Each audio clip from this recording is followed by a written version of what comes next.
नमस्कार दोस्तों, मेरा नाम है कबीर और मैं आप सभी का स्वागत करता हूं आपके अपने YouTube चैनल स्ट्रीट स्टडी में।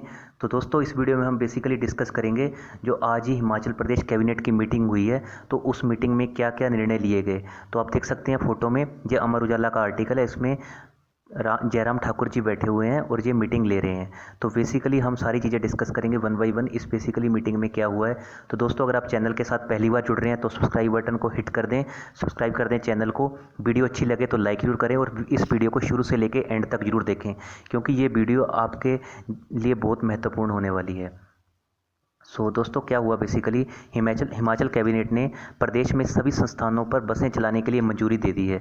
कैबिनेट ने 1 जून से सरकारी और निजी बसों को चलाने का ये फैसला लिया है। हालांकि अंतर्राज्यीय रूटों यानी प्रदेश के बाहर के लिए बसें नहीं चलेंगी। तो 1 जून से आप देखेंगे जो भी निजी और गवर्नमेंट बसें हैं वो आपको चलती हुई देखने को मिलेंगी हिमाचल प्रदेश में। इसके अलावा बोला गया है प्रदेश में ज़िले के भीतर और एक से दूसरे ज़िले के लिए बसें चलेंगी। मतलब कि अगर आप ऊना से हमीरपुर या फिर हमीरपुर से मंडी या फिर मंडी से सिरमौर जाना चाहते हैं तो आप जा सकते हैं इजीली। मंत्रिमंडल ने ये फैसला लिया है कि बस किराया भी नहीं बढ़ेगा। पहले कहा जा रहा था कि बस किराया 1.5 गुना बढ़ जाएगा, बट वो सारी चीज़ें सरकार ने सिरे से खारिज कर दी हैं। सरकारी और निजी बसों में सवारियां बिना मास्क के नहीं चढ़ पाएंगी। तो आप याद रखना, अपना मास्क और अपना सैनिटाइज़र बिल्कुल हर टाइम अपने साथ रखना। बस की सीट के पीछे सवारियों को कोरोना से बचाव की जानकारी मिलेगी। तो जो लास्ट सीट होगी बस की, उसमें आपको कोरोना से कैसे बचना उसकी जानकारी दी जाएगी। तो शिक्षा मंत्री सुरेश भारद्वाज ने कैबिनेट में लिए गए फैसलों की सारी जानकारी दी है। तो एक तो एजुकेशन मिनिस्टर आपको याद रखने हैं, जो कि हमारे सुरेश भारद्वाज जी हैं। इसके अलावा टैक्सी और ऑटो भी आगामी मंगलवार से चलने शुरू होंगे। तो ये सारे चीज़ें बताई गई हैं, क्योंकि अब जो बसें चलेंगी वो 60% क्षमता के साथ चलेंगी। इससे पहले बोला जाता था कि जो उनकी एफिशिएंसी होगी 50% होगी, बट उनकी अब एफिशिएंसी बढ़ा के 60% कर दी गई है। और जो कंटेनमेंट जोन है उनमें बसें चलेंगी। सपोज करो रास्ते में कोई गांव आ गया जो कि कंटेनमेंट है, उधर से होकर बस जाएगी, लेकिन वहां से ना तो कोई सवारी चढ़ेगी और ना ही उतरेगी। पूरे देश में नाई की दुकानें और सैलून भी खोले जाएंगे। इसके अलावा निजी वाहनों के लिए कर्फ्यू पास की जरूरत नहीं होगी। कोरोना वायरस की वजह से लागू लॉकडाउन को देखते हुए कैबिनेट ने हिमाचल में सभी स्कूल, जितने भी स्कूल हैं, कॉलेज हैं, सभी को अभी तक बंद रखने का फैसला लिया है। मेरे ख्याल से ये जुलाई तक सभी स्कूल और कॉलेज आपको बंद ही देखने को मिलेंगे। मंत्रिमंडल की बैठक मुख्यमंत्री जयराम ठाकुर की अध्यक्षता में की गई थी।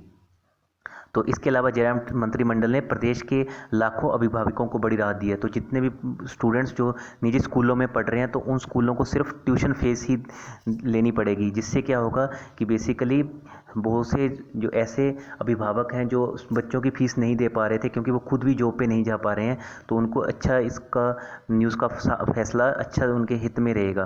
तो शनिवार को राज्य मंत्रिमंडल की बैठक में शिक्षा विभाग के प्रस्ताव पर विस्तार से चर्चा हुई है। तो विभाग ने ट्यूशन फीस का पहला और ट्यूशन फीस पर वार्षिक शुल्क वसूलने का दूसरा प्रस्ताव बैठक में रखा है। नेक्स्ट डिस्कस कर लेते हैं।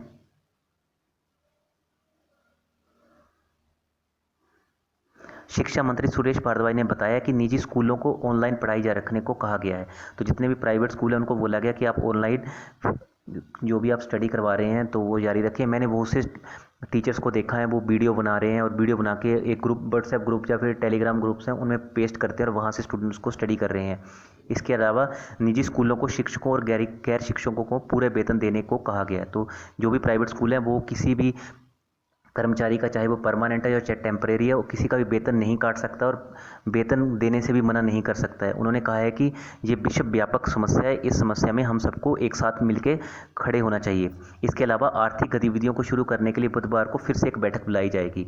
तो आपको पता होगा कि हिमाचल प्रदेश का जो रेवेन्यू है वो 86% के अराउंड डिक्रीज़ हो गया था अप्रैल में। तो आर्थिक गतिविधियों को कैसे सुधारा जा सकता है उसके तहत एक चर्चा की जाएगी, जो बैठक होगी बुधवार को। उसके जो भी रिजल्ट आएंगे वो भी मैं आपको जरूर बताऊंगा उस बैठक में बेसिकली क्या हुआ है।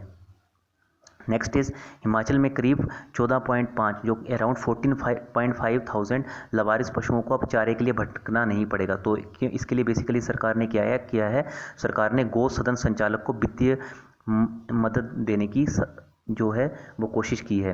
तो फ्रेंड्स आपको पता होगा, एक और आपको याद रखना है, एक directive principle of state policy आता है DPSP, जिसमें क्या बोला जाता है कि जितने भी एनिमल और जो एनिमल हस्बेंड्री में जो भी एनिमल्स वगैरह होते हैं, काउ स्लॉटर वगैरह, उन सबको हमें रोकना है। तो एक ऐसे भी आप जो पॉलिटी के साथ इन चीज़ों को भी रिलेट कर सकते हैं कि DPSP आर्टिकल 48 किसके साथ डील करता है, आर्टिकल 48 डिस्कस करता है जो हमारा, वो इन सब चीज़ों के साथ डील करता है कि हमें पशुओं को कैसे अच्छे से रखना है, उनको उनकी देखभाल कैसे करनी है, और काउ स्लेटर वगैरह को बैन करना है। और आर्टिकल 48A है जो संविधान का 48A अनुच्छेद है, उसमें क्या बोला गया है, उसमें बोला गया है कि हमें अपने पर्यावरण को कैसे साफ रखना है, वो इन्वायरमेंट से रिलेटेड है। तो हो सकता है कि ऐसी सी चीज़ें जो पॉलिटी के जब भी आप एग्ज़ाम देते हो तो ऐसे ऐसे आपको पॉइंट देखने को मिलते हैं। ये क्या होते हैं, बेसिकली जो करंट न्यूज़ होती हैं उसी को ही वो पॉलिटी में आपसे पूछ लेते हैं, जो नागरिक शास्त्र में जो आप देखते होंगे वो से क्वेश्चन। इसके अलावा मंत्रिमंडल ने दुष्कर्म और यौन अपराधों से बचने के लिए जो एक पोस्को जो लागू कर रखा है। पोस्को क्या है, prevention of children from sexual offences. तो इसके लिए 1 वर्ष की अवधि के लिए शिमला किन्नौर जिले के लिए शिमला और किन्नौर जिले के लिए रामपुर और सिरमौर के लिए नाहन में फास्ट ट्रैक अदालतें बनाने का निर्णय लिया है। तो ये अच्छी चीज़ है। नेक्स्ट पॉइंट इज मुख्यमंत्री स्वावलंबी योजना 2019 को और अधिक लाभकारी बनाने के लिए कैबिनेट ने इसमें संशोधन का निर्णय लिया है। तो इसमें कुछ संशोधन होंगे। इसके अनुसार इस योजना के तहत स्वीकृत इकाइयों में बैंक की ओर से आवंटित की गई ऋण की पहली किस्त के 1 वर्ष भीतर विनिर्माण व सेवा उपक्रमों में व्यावसायिक उत्पादन आरंभ करना अनिवार्य होगा। तो ये सब चीज़ें भी इसमें बोली गई हैं कि कैसे मुख्यमंत्री स्वावलंबन योजना को और लाभकारी बनाया जा सकता है। और ये लास्ट में इन्होंने बोला है, इसके साथ ही प्रदेश की स्थानीय भट्टियों से L19 लाइसेंस के अंतर्गत परमिट जारी करते वक्त स्थानांतरण शुल्क लागू करने का निर्णय लिया गया है। तो इन भट्टियों से कुछ स्थानांतरण शुल्क लिया जाएगा। यह निर्णय सभी प्रकार के स्पिरिट जैसे ethyl alcohol, ethanol, ethene, rectified spirit और एब्सोल्यूट अल्कोहल आदि के प्रापण के संदर्भ में लिया गया है। इनका प्रयोग बेसिकली किसमें यूज़ हो रहा है, सैनिटाइज़र में ये सारी चीज़ें यूज़ हो रही हैं। आपने देखा होगा जो भी कंपनियां से आज का सैनिटाइज़र और मास्क बना रही हैं, उनके जो भी शेयर प्राइस है वो भी एकदम से उठते हुए देखने को मिल रहे हैं। बैठक में कांगड़ा जिला के देहरा गोपीपुर में क्षेत्र के पूर्व एवं सेवारत सैनिकों की सुविधा के लिए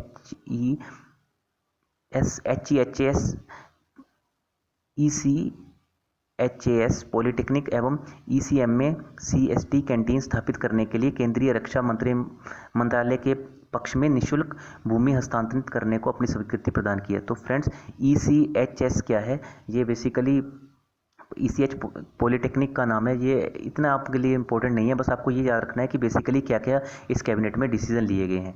सो फ्रेंड्स ये सारा वीडियो जो बेसिकली मैंने आपके साथ डिस्कस किया है, इसमें ये चीज़ें डिस्कस करी गई हैं। जो मेन है कि हिमाचल में बसें कब से चलेंगी और स्कूल कॉलेज बंद रहेंगे, ये दो तीन चीज़ें जो थी वो मोस्ट इंपॉर्टेंट थी। So that was all about from me friends. ये मैंने आपके साथ सब कुछ शेयर कर दिया। फिर भी आपको कुछ डाउट लगा तो कमेंट कर देना, और अगर चैनल के साथ पहली बार जुड़ रहे हैं तो सब्सक्राइब कर देना। अगर वीडियो अच्छी लगे तो लाइक जरूर करना, और इस वीडियो को शुरू से एंड तक देखने के लिए आप सभी का धन्यवाद। जय हिंद, जय हिमाचल, जय भारत।